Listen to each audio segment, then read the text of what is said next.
അതായത് ഈ വിഷയം നമ്മൾ മുമ്പ് ചർച്ച ചെയ്തിട്ടുള്ളത് തന്നെയാണ്. അതായത് ഇനി വരുന്ന മാസങ്ങളിൽ സ്വർണ്ണവില കൂടുക തന്നെ ചെയ്യും, മാറില്ല. കാരണം നമ്മൾ പഴയ കാരണങ്ങളൊക്കെ തന്നെയാണ് ഇപ്പോഴും നിലനിൽക്കുന്നത്. അതായത് യുദ്ധം, അമേരിക്കയും ഇസ്രായേലും ചേർന്ന് ഇറാനെതിരായിട്ടുള്ള യുദ്ധത്തില് രൂപങ്ങളൊക്കെ മാറുന്നു. മറ്റേ അമേരിക്ക പുറകോട്ട് പോയാലും ഇറാൻ അത് യുദ്ധം നിർത്തുക ഇല്ലെന്ന് ഉറച്ച തീരുമാനത്തിൽ നിൽക്കുന്നു. ഇറാനും അങ്ങനെ തന്നെ നിൽക്കുന്നു. അപ്പോൾ യുദ്ധം തീർന്നിട്ടില്ല.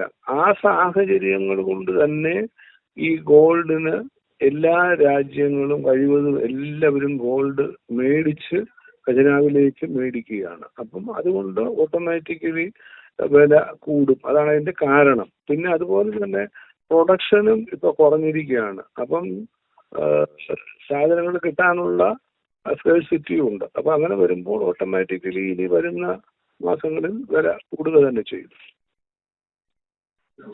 തീർച്ചയായും അങ്ങനെ തന്നെയാണ്. ഇതിപ്പോൾ വിപണി ഏത് രീതിയിലാണ് മുന്നോട്ട് പോകുന്നത്? നമുക്കറിയാം, ഈ സ്വർണ്ണവിലയൊക്കെ വർദ്ധിക്കുന്ന ഒരു സാഹചര്യത്തിലും ചെറുകിട വ്യാപാരികളൊക്കെ ഫേസ് ചെയ്യുന്ന ഒരുപാട് പ്രശ്നങ്ങൾ നമ്മൾ പലപ്പോഴും കേൾക്കാറുണ്ട്. ഇപ്പോൾ ഈ വില ഇങ്ങനെ കുത്തനെ കൂടുകയാണെങ്കിലല്ലേ, ഇന്നിപ്പോൾ 3160 രൂപയുടെ വർധനവാണ് ഒറ്റയടിക്ക് ഒരു ദിവസം കൊണ്ട് സംഭവിച്ചിരിക്കുന്നത്. ഇത്തരത്തിൽ വില കൂടുക തന്നെയാണെങ്കിൽ എങ്ങനെയായിരിക്കും ഈ വ്യാപാരികളൊക്കെ ഈ ഒരു വിഷയത്തെ നോക്കി കാണുന്നത്? തീർച്ചയായിട്ടും വ്യാപാരികളെല്ലാം ആശങ്കയിലാണ്. കച്ചവടം കുറയും എന്നുള്ളതിന് യാതൊന്നും സംശയിക്കേണ്ട കാര്യമില്ല. അതുകൊണ്ട് വ്യാപാരികളെ സംബന്ധിച്ചോളം ഇപ്പോൾ ഒരു ഓൾട്ടർനേറ്റീവ് കണ്ടുപിടിച്ചിരിക്കുന്നത്, ഇപ്പം 916 കൂടാതെ ഇപ്പോൾ 18 ക്യാരറ്റ് ഉണ്ടാക്കി തുടങ്ങിയിരിക്കുന്നു. അതാകുമ്പോൾ സാധാരണ 14,000 ഇഷ്ടം 916 വരെ നിൽക്കുമ്പോൾ മറ്റതിന് 11,000 ഇഷ്ടേ വരുന്നുള്ളൂ. അതുകൂടാതെ തന്നെ ഇനി 14 ക്യാരറ്റ് ഉണ്ടാക്കാൻ തുടങ്ങുന്നുണ്ട്, 9 ക്യാരറ്റ് എല്ലാം റെഡിയായി കഴിഞ്ഞു, രംഗത്തിറങ്ങി കഴിഞ്ഞു. അപ്പം 9 ക്യാരറ്റ് സ്വർണം വാങ്ങുകയാണെങ്കിൽ ഗ്രാമിന് 5000 രൂപയെ വരുന്നുള്ളൂ. 14 ക്യാരറ്റ് ആണെന്നുണ്ടെങ്കിൽ ഒരു 7,000-8,000 രൂപയെ വരുന്നുള്ളൂ. അപ്പം ജനങ്ങൾക്ക് വാങ്ങിക്കാൻ പറ്റുന്ന തരത്തിലേക്ക് ആഭരണങ്ങളുടെ ക്യാരറ്റുകളിൽ വ്യത്യാസം വരുത്തി ആഭരണങ്ങൾ ഉണ്ടാക്കി തുടങ്ങിയിരിക്കുന്നു. അപ്പൊ അതല്ലാതെ വേറെ മാർഗമില്ല. കാരണം ജനങ്ങളെ സംബന്ധിച്ചിടത്തോളം, ഒരു സാധാരണ ജനങ്ങളെ സംബന്ധിച്ചോളം ഇപ്പം സ്വർണം മേടിക്കുക എന്ന് പറയുന്ന അപ്രാപ്യമായ കാര്യമാണ്. അവരെ സംബന്ധിച്ചോളം വലിയ ബുദ്ധിമുട്ടാണ്. അതുകൊണ്ട് അവർക്ക് പ്രാപ്യമാകുന്ന രീതിയിലുള്ള 18 ക്യാരറ്റും 14 ക്യാരറ്റും 9 ക്യാരറ്റ് വരെ നമ്മളിപ്പോൾ ഉണ്ടാക്കാൻ തുടങ്ങിയിരിക്കുകയാണ്. അങ്ങനെ മാത്രമേ ഈ വ്യാപാരം മുന്നോട്ട് കൊണ്ടുപോകാൻ സാധിക്കുകയുള്ളൂ. അല്ലെങ്കിൽ ഇടത്തരം കച്ചവടക്കാരൊക്കെ വളരെ ബുദ്ധിമുട്ടും. കാരണം സെയിൽ അതനുസരിച്ച് വൻകിടക്കാരെ സംബന്ധിച്ചോളം, കോർപ്പറേറ്റുകളെ സംബന്ധിച്ചോളം എല്ലാം സ്ഥിതി ഒന്ന് തന്നെയാണ്. വില കൂടും തോറും അതിന്റെ വോളിയം ഓഫ് സെയിൽ കുറയുമെന്നുള്ളത് യാതൊരു സംശയവുമില്ല. അപ്പൊ അത് ഗവൺമെന്റിനെയും ബാധിക്കും. കാരണം ടാക്സ് കിട്ടാൻ, GST കിട്ടാൻ, നികുതി കൂടുതൽ കിട്ടാനുള്ള ബുദ്ധിമുട്ടുണ്ടാവും. അപ്പൊ അങ്ങനെ എക്കണോമിയെ അത് ഭയങ്കരമായിട്ട് ബാധിക്കും ഇനി. തീർച്ചയായും ഒരു കാര്യം കൂടെ ചോദിക്കുകയാണ്. നമുക്കറിയാം, സാധാരണക്കാർ സ്വർണം വാങ്ങിയതിലും കൂടുതൽ എനിക്ക് തോന്നുന്നു ഒരു പക്ഷേ സ്വർണം വിൽക്കാനായിരിക്കും ഈ ഒരു സ്വർണ്ണവില കൂടിയ സമയത്തൊക്കെ തന്നെ ശ്രമിച്ചിട്ടുണ്ടാവുക.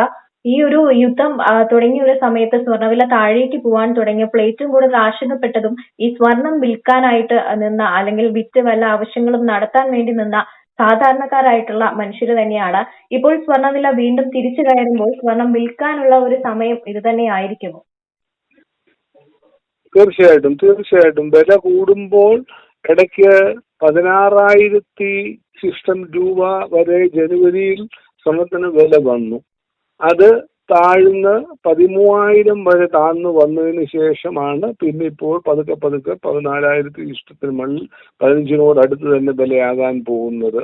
അപ്പോൾ അങ്ങനെ സ്വാഭാവികമായും വില കൂടുന്ന ഒരു സമയത്ത് ജനങ്ങൾ അല്പം കൂടെ വെയിറ്റ് ചെയ്യാൻ ശ്രമിക്കും. കാരണം എന്നാ പിന്നെ മാക്സിമം കൂടട്ടെ, ഇത് കൂടുക തന്നെയാണല്ലോ, കുറെ ദിവസങ്ങളായിട്ട് ഇത് കൂടിക്കൊണ്ടിരിക്കുന്നു.